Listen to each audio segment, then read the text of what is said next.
Hello everyone and welcome back to a new tutorial brought to you by the DIY Workshop channel. Our tutorials are primarily aimed at those who want to take on their own projects and save considerable amounts of money in the process, so I invite you to subscribe, like and leave a comment with your thoughts on each tutorial and the channel itself. It's completely free. In this episode I want to show you how I completed a budget-friendly DIY project in my own home, which completely transformed a dull wall into a true work of art. It's an idea that I stumbled upon online accidentally and I personally loved it, so I wanted to share it with everyone.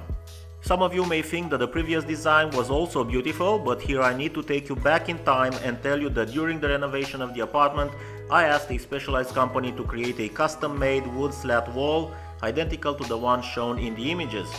However, the result was completely different from the requested design, and for a long time my wife kept nagging me to do something about it. As I enjoy do-it-yourself projects, I started researching the process and costs involved, but I found a lot of tutorials on creating a wood slat wall, so the idea was quite old and not that unique these days. Eventually I found another option, the so-called decorative panels or wall paneling. Initially, I thought it would be much cheaper to purchase pre-made panels, but to my surprise, those decorative 3D panels, some made of MDF that merely imitated wood, were extremely expensive. Moreover, many of them required additional installation kits, which meant significant additional costs. After scrolling through numerous videos, I found a single tutorial from a YouTuber who illustrated how he used all Parquet to make an intricate 3D design on a wall, but without sharing any of the important information. I did some thinking and I remember that I had several packages of unused Parquet stored in a warehouse for about 25 years, waiting to be used as firewood. If you don't have any Parquet, you can also use old or reclaimed wood, it will look even more authentic. But I had no table saw for the cuts. A high quality table saw was quite expensive and it didn't make sense to purchase one for a single project. However, I did have a low budget handheld circular saw, but using it to cut Parquet pieces would have been impossible or extremely dangerous due to their small dimensions. Would it be possible for me to transform a handheld circular saw into a table saw? A quick search on YouTube and I found out that many handheld tools such as routers, jigsaws and of course circular saws can be converted into fixed table tools. I had a metal desk stand lying around as well as some suitable boards for creating a table.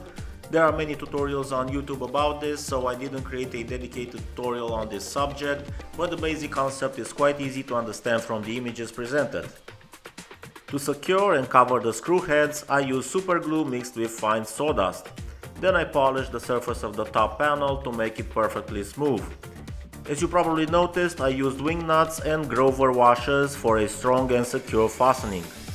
If you are concerned about the safety of using a homemade table saw, I can only say that I do not encourage anyone to make this adaptation, and using any table saw involves significant risks of injury without proper protection.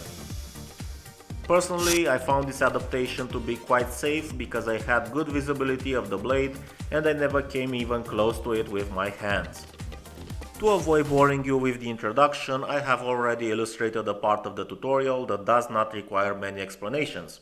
It's obvious that I cut each piece of Parquet on all sides to remove the interlocking elements. During the cutting process, I noticed that not all pieces were perfectly sized, so I had to cut slightly larger parts. To create a 3D effect, I cut the planks longitudinally and transversely. I used a total of 600 whole pieces of beechwood Parquet, which is a hardwood. As you will see in the video, at some point the blade that came with the handheld circular saw started leaving burn marks, so I purchased a new one and everything proceeded much faster afterwards. Therefore, I recommend using a professional blade. I sanded the pieces with burn marks using a belt sander.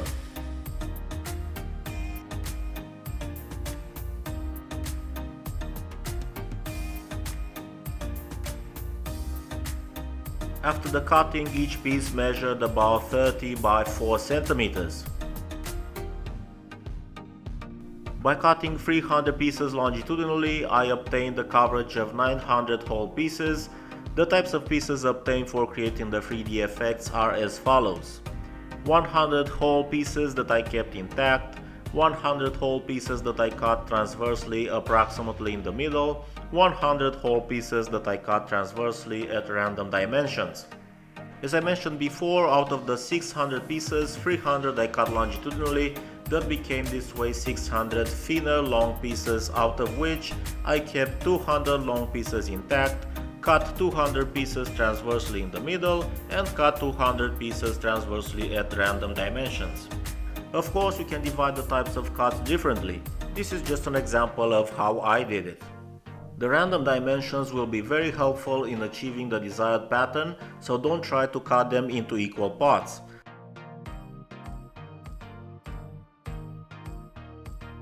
Since some pieces seemed slightly affected by termites, I didn't want to take any risks, so I treated all the wood with a special insecticide. With the 600 pieces, I managed to cover an area of about 8 square meters.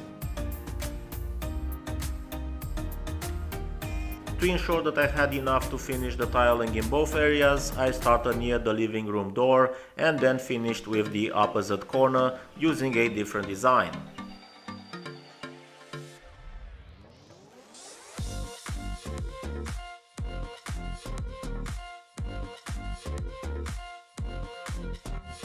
For gluing, I used a simple hot glue gun. I was very satisfied with it, and the bond between the pieces of wood and the wall is very strong. When I misplaced some parts, I had to use a small hammer to remove them.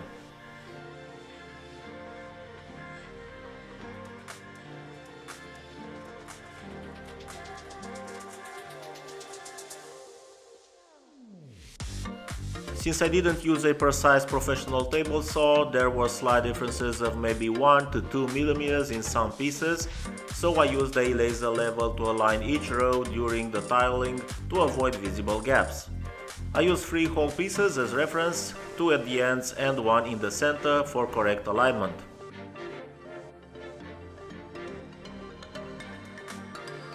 The hue par level I use is extremely useful. I have used it for many things, and if you search for reviews on YouTube, you will see that it even outperforms the wall.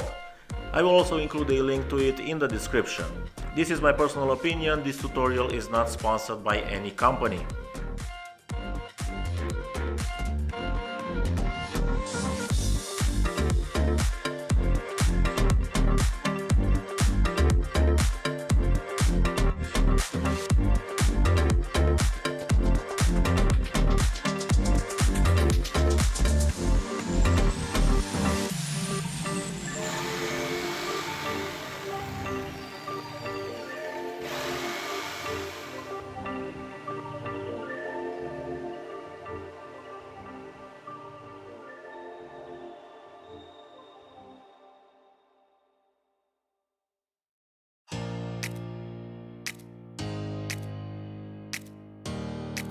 For the upper part of the wall, I use the technique used for tiling with overlapping whole pieces.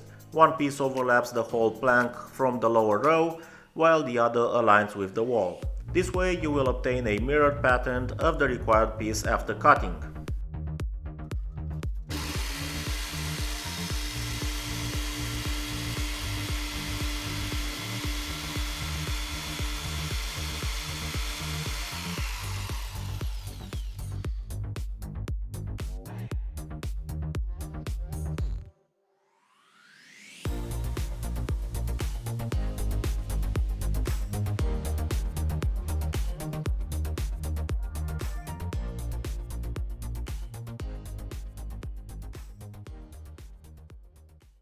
Regarding the costs, I can say that they were very low because except for the glue gun sticks, I had the raw materials and necessary tools.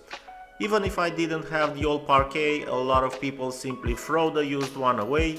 The only problem with reclaimed Parquet is that you would also need a planer. You can also use reclaimed wood. If you ask me, it looks great as well. I would estimate this project to take approximately 80 hours of work. I won't lie to you, for me it was a challenging project because I am not a patient person, but I believe that it was worth every penny and hour invested. This is the final result and I eagerly await your feedback. I believe I have covered everything you need in this tutorial. If you have any more questions related to this project, I will be happy to answer them within the available time.